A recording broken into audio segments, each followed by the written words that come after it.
Hello everybody and welcome to a brief episode of the New Flame Sports Podcast. I'm Andrew, without Cream and Dean, because I'm going to be giving a little review sort of thing about the David Wright memoir titled The Captain, written by, of course, David Wright and Mets writer Anthony DiComo, published in 2020, I believe, October, I believe it was. So yeah, I really liked this book. It's good length, it was just really insightful into the behind the scenes of David Wright's career. And if you don't know who he is, he's a 7-time All-Star, 2-time Silver Slugger, 2-time Gold Glove Award winner, career average of .296. At the time of his retirement, he was first in Mets history in RBIs, runs, I believe, and OPS, on-base percentage, I believe, and maybe slugging.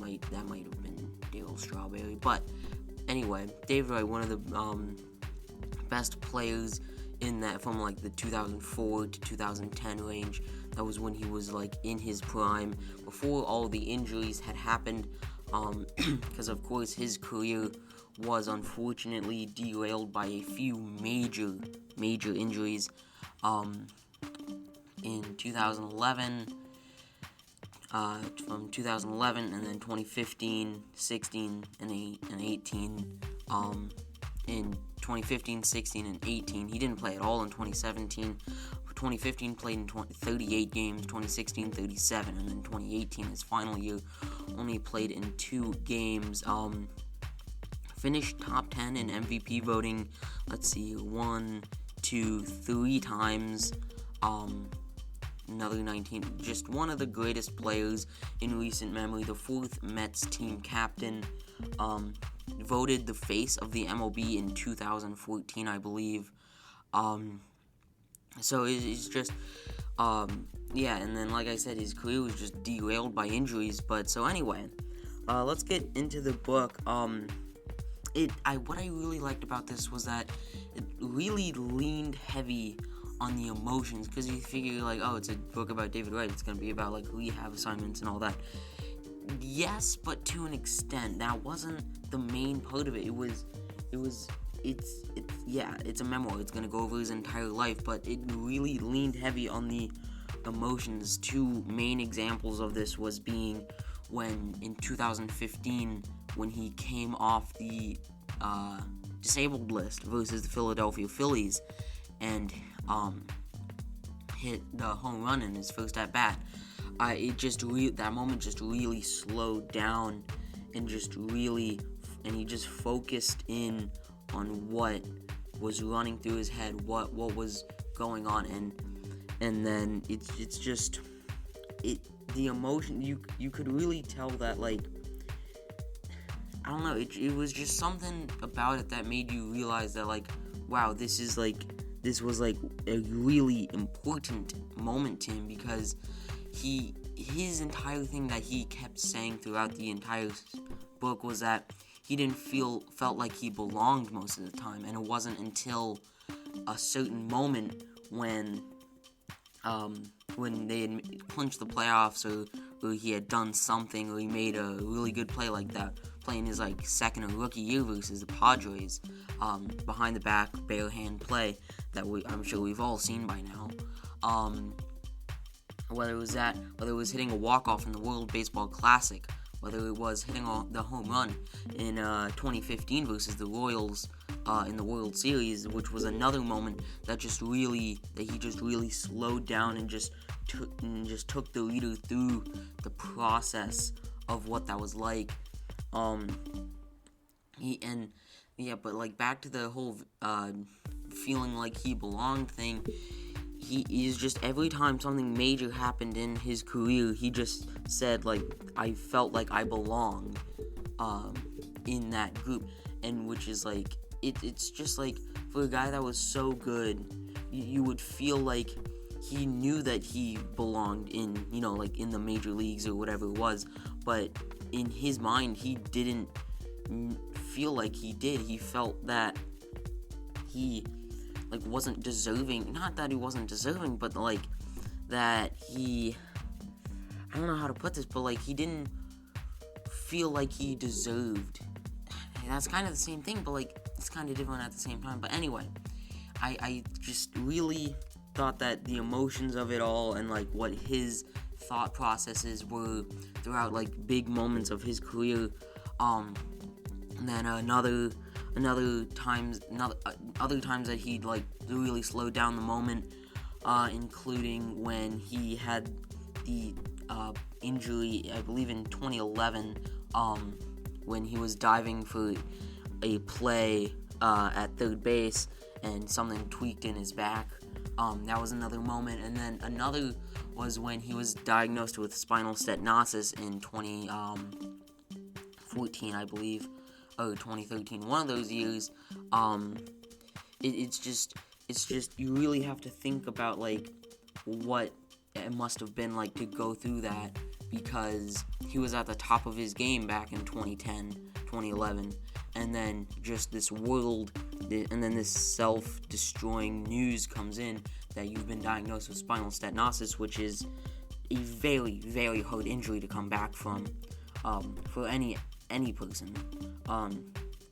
So just the emotions that he takes you through, just really, like, you can just really tell that this is like one of his, like, he knows when to like slow it down, and like when you can just like go like rapid fire, like this happened and this happened. So yeah, this book really leaned heavy on the emotions, which I really liked. So yeah.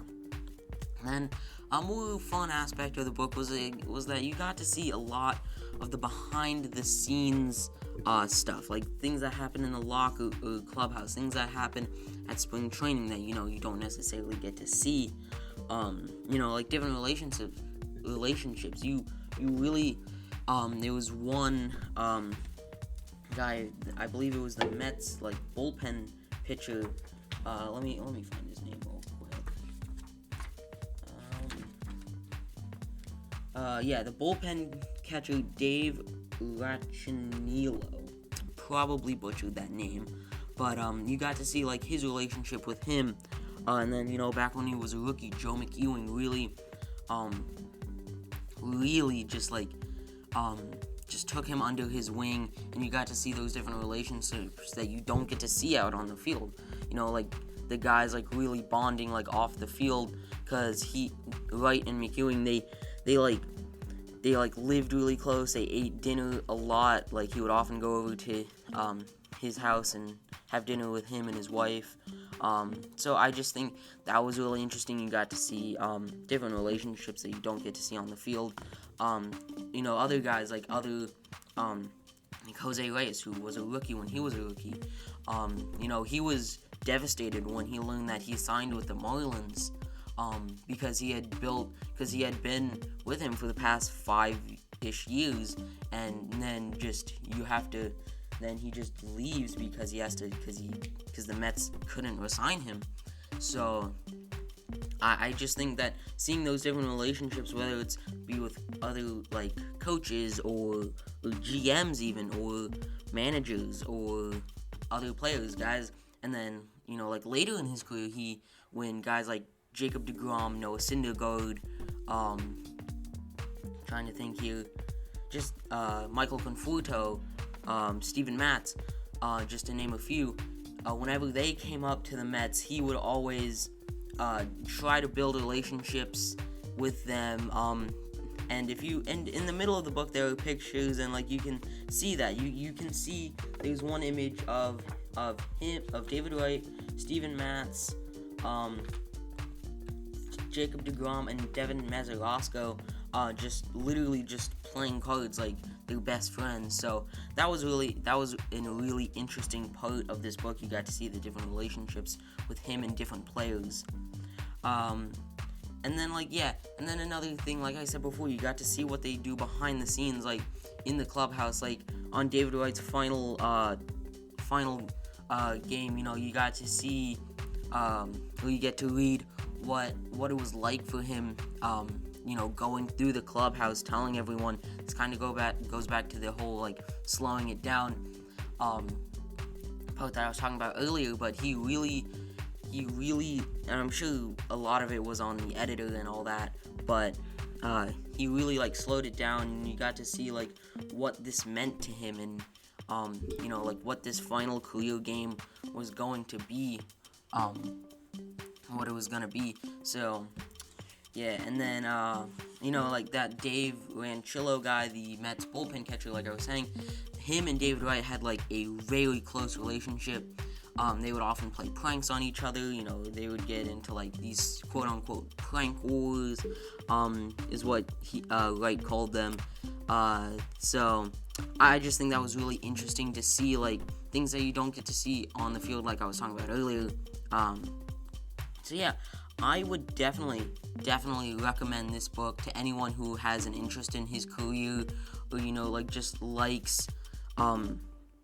just likes books about sports. I think this is a fantastic book. Now, obviously, this review here was very not professional.